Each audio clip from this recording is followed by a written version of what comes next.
दोस्तों, एक private school में लंच का टाइम हो जाता है। मैडम सारे बच्चों के टिफिन चेक कर रही थी और एक बच्चा उनकी तरफ आशा भरी निगाहों से देख रहा था। वो मैडम उस बच्चे के पास जाती हैं, उसका टिफिन देखती हैं तो हमेशा की तरह आज भी वो अपने टिफिन में सिर्फ 4 बिस्कुट और कुछ मूंगफली के दाने ही लेकर आया था। वो मैडम उसे अपने टिफिन में से एक रोटी और थोड़ी सी सब्जी निकाल कर देती हैं, जिसे देखकर सारे बच्चे हंसने लगते हैं। वो उन सारे बच्चों को डांटती हैं और उसके बाद आकर अपने चेयर पर बैठ जाती हैं। वो भी लंच करने लगती हैं और ये बच्चा भी उनकी दी हुई रोटी को बड़े चाव से खाता है। रोटी खाने के बाद उसके मुरझाए हुए चेहरे को ताजगी मिलती है, उसे बड़ी खुशी मिलती है। दोस्तों, एक यूकेजी में पढ़ने वाले 5 साल के बच्चे की एक बहुत ही भावुक कर देने वाली कहानी है। आइए जानते हैं पूरी कहानी इस वीडियो में। लेकिन वीडियो में आगे बढ़ने से पहले बस वही रिक्वेस्ट कि आप वीडियो को लाइक कर दीजिए, चैनल को भी सब्सक्राइब कर दीजिए ताकि मेरा हौसला बढ़ता रहे। दोस्तों, ये कहानी है महाराष्ट्र के कोल्हापुर जिले की। एक प्राइवेट स्कूल में एक बच्चा पढ़ाई कर रहा था। उस बच्चे का नाम बिट्टू होता है। 5 साल का ये बच्चा यूकेजी में पढ़ता है। बहुत ही सीधा, बहुत ही प्यारा बच्चा होता है वो, लेकिन जितना ही प्यारा था उतना ही दुखों का मारा था। दोस्तों, उसकी माँ नहीं थी। 6 महीने पहले वो उसको छोड़कर हमेशा के लिए इस दुनिया से चली गई थी। दोस्तों, उसके घर में बिट्टू के अलावा उसके पापा होते हैं जिनका नाम श्याम होता है। श्याम मुंबई में काम करता था, लेकिन 6 महीने पहले जब उसकी पत्नी की मौत हो जाती है तो वो घर पे आ जाता है और उसके बाद फिर जा ही नहीं पाता, क्योंकि बिट्टू जो है वो सिर्फ 5 साल का होता है। हालांकि उसके ननिहाल वाले या फिर उसकी जो बुआ होती हैं, श्याम की 2 बहनें भी थीं, वो कहती हैं कि इसको हमारे पास भेज दो, हमें इसको देखेंगे, तुम कहाँ इसको देख पाओगे। इतने छोटे बच्चे के लिए एक माँ का होना जरूरी होता है। लेकिन दोस्तों, बिट्टू को जब वो अपने घर ले जाते हैं तो 10 दिन से ज़्यादा किसी के घर पे रुकता ही नहीं है। मम्मी मम्मी, पापा पापा कह के रोता रहता था। लोग परेशान हो जाते थे और इधर श्याम का भी मन नहीं लगता अपने बेटे के बिना। यही सोचता कि एक माँ के बिना मेरा बेटा कैसे होगा। वो उसको अपने घर ले आते हैं। अब क्योंकि उसका पढ़ना भी जरूरी था, यूकेजी में वो पढ़ रहा था। दोस्तों, सुबह सुबह बिट्टू के स्कूल की बस आ जाती थी। वो उसको जगाता था, उसके बाद ब्रश कराता, नहलाता, कपड़े पहनाता, तैयार करता और इन सब में इतना टाइम निकल जाता कि उसे लंच बनाने का मौका ही नहीं मिलता। जो रात की बची हुई रोटी थी, एक रोटी वो किसी तरीके से बिट्टू को खिला देता है। उसके बाद उसके लंच में बिस्किट और वही भुने हुए मूंगफली के कुछ दाने रख देता है। उसके बाद उसको स्कूल भेज देता है। अब दोस्तों, जिस स्कूल में बिट्टू पढ़ता था वहां पर चिप्स वगैरह लाना अलाउ नहीं था। सिर्फ शनिवार के ही दिन कुछ छूट दी गई थी और बाकी दिन जो है वो रोटी, पूड़ी, पराठे यही सब लाना होता था। तो इसीलिए बच्चों के टिफिन चेक किए जाते थे कि कहीं कोई पास्ता नहीं लाया है, मैगी नहीं लाया है, वो प्रॉपर लंच लाए हैं कि नहीं लाए हैं।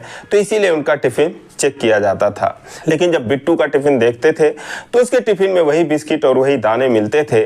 जब कई बार ऐसा हो गया तो घर पे उसके पापा को फोन लगाया जाता है कि आप अपने बच्चे को लंच क्यों नहीं देते हैं। दोस्तों, वो यही कहते कि मैं आगे से ध्यान रखूंगा, टाइम नहीं मिलता है, आपको फिर शिकायत का मौका नहीं मिलेगा। लेकिन दोस्तों, फिर से वही कहानी होती थी। हफ्ते में सिर्फ एक दिन ही वो मुश्किल से उसे रोटी दे पाते थे, बाकी वो यही बिस्किट और मूंगफली के दाने ही उसको दिया करते थे। अब जो उसकी क्लास टीचर थी दोस्तों, उनका नाम स्वाति होता है। स्वाति जो है 2-3 बार उन्होंने फ़ोन किया, लेकिन उन्होंने भी फ़ोन करना छोड़ दिया और एक दिन अपने टिफिन में से एक रोटी और थोड़ी सी सब्जी बिट्टू को दे देती है। बिट्टू उसे बड़े चाव से खाता है, बहुत खुशी खुशी खाता है। बार बार वो स्वाति मैडम की तरफ देखता है। मैडम को ये सब बहुत अच्छा लगने लगता है। दोस्तों, फिर वो अगले दिन उसे रोटी दे देती हैं और इस तरीके से यही सिलसिला बहुत दिनों तक चलता है। जैसे ही लंच होता, बिट्टू आशा भरी निगाहों से मैडम की तरफ देखता और मैडम भी उसके लिए एक रोटी शायद एक्स्ट्रा ही लाती थी, ला के उसके टिफिन में रख देती थी। वो बच्चा खा लेता था। लेकिन दोस्तों, 2-3 दिन के लिए स्वाति मैडम को कहीं बाहर जाना था तो उन्होंने बच्चों से लंच में कहा कि बच्चों, मैं कल नहीं आऊंगी और शरारत नहीं करना, तुम लोग ठीक से रहना। दोस्तों, जब ये बात बिट्टू सुनता है तो निराश हो जाता है, उदास हो जाता है, क्योंकि वो सोचता है कि अगर मैडम नहीं आएंगी तो मुझे लंच कैसे मिलेगा। और स्वाति मैडम भी बिट्टू की तरफ जब देखती हैं तो उन्हें भी एहसास होता है कि बिट्टू क्या सोच रहा है। लेकिन उनको जाना था, वो चली गई। अगले दिन जो है बिट्टू आता है और लंच का टाइम होता है। वो चेयर की तरफ देखता है, लेकिन चेयर पर आज मैडम की जगह एक आया बैठी हुई थी जो बच्चों के टिफिन वगैरह चेक करके वहाँ पर बैठ जाती हैं। दोस्तों, बिट्टू जो है बिस्किट निकालता है, उसे खा लेता है, पानी पी लेता है। सारे बच्चे उसी को देख रहे थे, वो हंसने लगते हैं। उन्हें तो मजा आ रहा था। बच्चों को क्या पता दुख और दर्द से उनका क्या वास्ता। ये तो इंसान उम्र बढ़ने के साथ सीखता है, अनुभव करता है, उसके जीवन में ये सब आता है। तो बच्चे होते हैं। उन्हें जो भी बिट्टू के साथ हो रहा था आज मजा आ रहा था। लेकिन दोस्तों, तभी एक मैडम भागी भागी आती हैं और कहती हैं कि बिट्टू कौन है। सारे लोग कहते हैं ये है बिट्टू। दोस्तों, उसके लिए रोटी लेकर आई थी। वो उसे एक रोटी और सब्जी दे देती हैं, कहती है कि बेटा खा लो इसको। दोस्तों, वही दूसरी मैडम ही 3 दिनों तक उसके लिए लंच लेकर आती हैं। और उसके बाद 3 दिन के बाद जब स्वाति मैडम दोबारा आती हैं तो वो ऐसे आकर बिट्टू से मिलती हैं कि जैसे कोई माँ अपने बच्चे से मिल रही हो। और बिट्टू भी ऐसे खुश होता है कि जैसे कोई बच्चा अपनी माँ को देखकर खुश हो जाता है। लेकिन दोस्तों, जो दूसरी मैडम थी उनकी वजह से टीचरों में, स्टाफ में ये बात फैल गई कि एक ऐसा लड़का है और जिसको जो है स्वाति मैडम अपना लंच खिलाती हैं, क्योंकि वो लंच में सिर्फ बिस्किट ही लेकर आता है। दोस्तों, उस स्कूल के नियम कड़े थे। जब ये बात सबको पता चलती है तो एक दिन श्याम को बुलाया जाता है। प्रिंसिपल के ऑफिस में श्याम, बिट्टू और स्वाति मैडम जो है ये तीनों लोग जाते हैं। प्रिंसिपल उन्हें बैठने के लिए कहते हैं। अब दोस्तों, प्रिंसिपल को सारी कहानी पता थी। मजाक करते हैं, कहते हैं अच्छा आप दोनों इस बच्चे के पेरेंट्स हो क्या। अब दोस्तों, स्वाति मैडम भी हंस देती हैं, श्याम भी हंस देता है, प्रिंसिपल भी हंस देते हैं। उसके बाद सीरियस हो जाते हैं, कहते हैं कि हाँ भाई श्याम, आप जो है अपने बच्चे को लंच क्यों नहीं देते हो। आप जानते हो कि रोज रोज बिस्किट खिलाना कितना नुकसानदेह हो सकता है। तो श्याम कहता है कि सर, मैं नहीं चाहता कि मेरा बच्चा लंच में बिस्किट लेकर आए, लेकिन क्या करूं, मेरे पास मजबूरी है। मेरी पत्नी है नहीं, मेरे पत्नी का देहांत हो चुका है। दोस्तों, जब ये बात प्रिंसिपल सुनते हैं तो बहुत दुखी हो जाते हैं। कहते हैं क्या बात करते हो, ये तो हमको पता ही नहीं था। दोस्तों, इस तरीके से गमगीन हो जाता है वहाँ का माहौल। श्याम की आंखों में आंसू आ जाता है। कहता है ऐसी बात नहीं है, मैं अपने बच्चे को यहाँ से जाता है तो खाना बना के रखता हूँ, अच्छे से इसको खिलाता हूँ, लेकिन सुबह मुझे टाइम नहीं मिलता है, तो इसीलिए जो हो पाता है वही मैं इसको दे देता हूँ। अब दोस्तों, श्याम वहाँ से अपने घर पे चला जाता है। लेकिन यहाँ पे सारे लोग डिसाइड करते हैं कि बिट्टू को जो है वो लंच स्कूल से ही प्रोवाइड करा दिया जाएगा। तो जो स्वाति मैडम थी उन्होंने बोली इतना सोचने की ज़रूरत नहीं है, मैं जैसे लाती हूँ वैसे ही ले आया करूँगी। एक रोटी और सब्जी की ही तो बात है, इसमें कौन सी बड़ी बात है। अब दोस्तों, जब ये डिसाइड हो जाता है तो स्वाति मैडम सोचती हैं कि चलो अच्छा फ़ोन करके बता दूं श्याम जी को कि अब आप जो है लंच में बिस्किट भी ना दिया करें, उसकी कोई ज़रूरत नहीं है, लंच में मैं उसको रोज़ 2 रोटी दे दिया करूँगी। जब इसके लिए उन्होंने श्याम को फ़ोन किया तो श्याम से उन्होंने पूछा कि आप क्या काम करते हो, अभी तो आपकी उम्र कितनी है। तो उसने बोला मैडम मेरी उम्र 28 साल की है। तो उन्होंने बोला आप क्या काम करते थे। बोला मैं मुंबई में कंस्ट्रक्शन का काम करता था, लेकिन मेरी पत्नी की मौत की वजह से अब मैं वहाँ पर जा नहीं पा रहा हूँ, तो मुझे यहीं रहना है। तो उन्होंने बोला अब क्या करते हो आप। वो बोला कुछ भी नहीं करता हूँ, बस कभी इधर उधर काम की तलाश में लगा रहता हूँ। उसने कहा जो भी थोड़ी बहुत सेविंग है उसी से मैं अपना गुजारा कर रहा हूँ, अपने बच्चे को छोड़कर मैं कहीं जा भी नहीं सकता।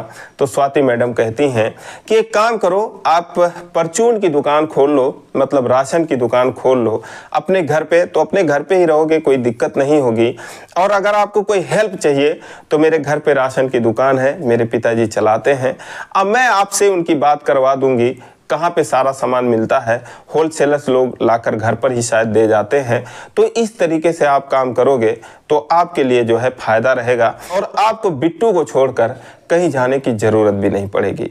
अब दोस्तों, जब ये बात श्याम सुनता है उसके मन में बैठ जाता है और वो राशन की दुकान खोल लेता है। स्वाति के पिताजी से बात करता है, मुलाकात करता है। उसके घर से उनका घर 10-15 किलोमीटर की दूरी पर था। इस तरीके से राशन की दुकान खोलता है और दोस्तों उसके राशन की दुकान जो थी वो चल पड़ती है, बहुत अच्छे से चलने लगती है। दोस्तों ऐसे ही टाइम बीत रहा था। बीच बीच में स्वाति और श्याम की बातें भी हो जाती थी। दिसंबर में बिट्टू का बर्थडे आ जाता है। वो उसके बर्थडे में स्वाति मैडम को इनवाइट करता है। दोस्तों स्वाति मैडम की उम्र 24-25 साल की होती है। उनके भी शादी नहीं हुई थी। सच संवर के आज साड़ी पहनकर वो बिट्टू के घर पे पहुंचती हैं और वहां पे उसका बर्थडे मनाया जाता है। 10-15 लोगों की उपस्थिति में केक काटा जाता है। बिट्टू सबसे पहले केक स्वाति मैडम को खिलाता है, उसके बाद अपने पापा को खिलाता है। श्याम भी उसमें से मैडम को केक खिलाते हैं। इस तरीके से सब एक दूसरे को खिलाते हैं। बहुत धूमधाम से उसका जन्मदिन मनाया जाता है और बहुत दिनों बाद उस घर में खुशियों का माहौल आया था। जिस तरीके से बिट्टू मैडम के ही पास रहता था, उनसे इतना लगाव उसका हो गया था जिसको देखकर सारे लोग हैरान थे। श्याम की जो बहनें थीं वो भी हैरान थीं। दोस्तों बर्थडे खत्म हो जाता है, लेकिन दिसंबर का महीना था, कोहरा छाया हुआ था। स्वाति जो है अपना स्कूटी लेके आई थी। वो कहती है कि अब मैं जा रही हूँ अपने घर पे। तो बिट्टू कहता है कि मैडम आप रुक जाओ ना, क्यों जा रही हो। दोस्तों जब उसकी बात स्वाति मैडम सुनती हैं, उसे अपने गले से लगा लेती हैं।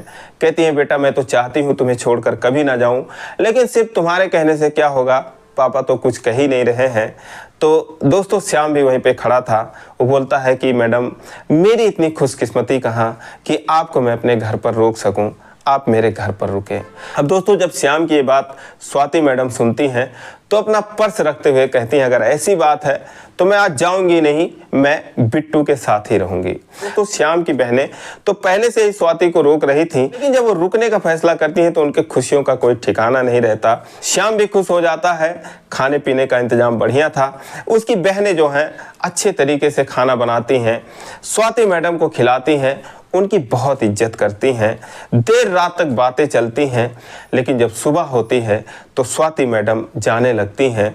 तो उसकी एक बहन कहती है कि मैडम आप बुरा मत मानना, आप बहुत अच्छी हो, मेरा भाई भी बहुत अच्छा है।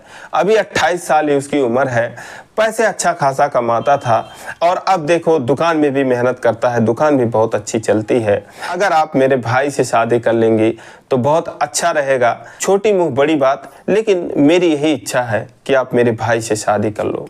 दोस्तों उसके बाद वो चली जाती हैं। वो श्याम से कहती हैं कि भैया आप मैडम से अगर शादी कर लोगे बहुत अच्छा रहेगा। श्याम कहता है तुम लोग पागल हो गए हो, कोई इतना अगर तुम्हारे साथ कर रहा है तो उसके बारे में ऐसा भी मत सोचो कि वो बुरा मान जाए। कहाँ मैं हूँ और कहाँ वो मैडम है, वो भला मुझसे शादी क्यों करेंगी। लेकिन दोस्तों उसकी बहनों की बातें जो हैं उसे क्लिक कर जाती हैं। वो सोचता है कि मैडम से कैसे कहे, क्या कहे। वो उन्हें व्हाट्सएप कर देता है और उसमें लिखता है कि मेरी बहनें जो हैं आपको देखकर पागल हो गई हैं। वो आपको इतना चाहती हैं, आपको इतना मानती हैं कि कुछ भी बोल रही हैं। वो कह रही हैं कि आपसे मेरी शादी के बारे में कह रही थी, सोच रही थी। बताओ इतनी पागल हैं, कहाँ आप हो, कहाँ मैं हूँ। मैं तो आपके पैरों का धूल भी नहीं हूँ। आप इतनी पढ़ी लिखी हो, आपकी ज़िंदगी है, मैं शादीशुदा इंसान हूँ। लेकिन आप प्लीज़ बुरा मत मानना, आपका मेरे ऊपर इतना एहसान है, मेरे बिट्टू के ऊपर इतना एहसान है कि मैं उसे ज़िंदगी भर नहीं चुका सकता। आप बहुत अच्छी हो। मेरी बहनें पागल हैं, मैंने सोचा उनकी बातें आपको बता दूं। दोस्तों उसके बाद जो स्वाति मैडम का रिप्लाई आता है उसको देखकर वो हैरान रह जाता है।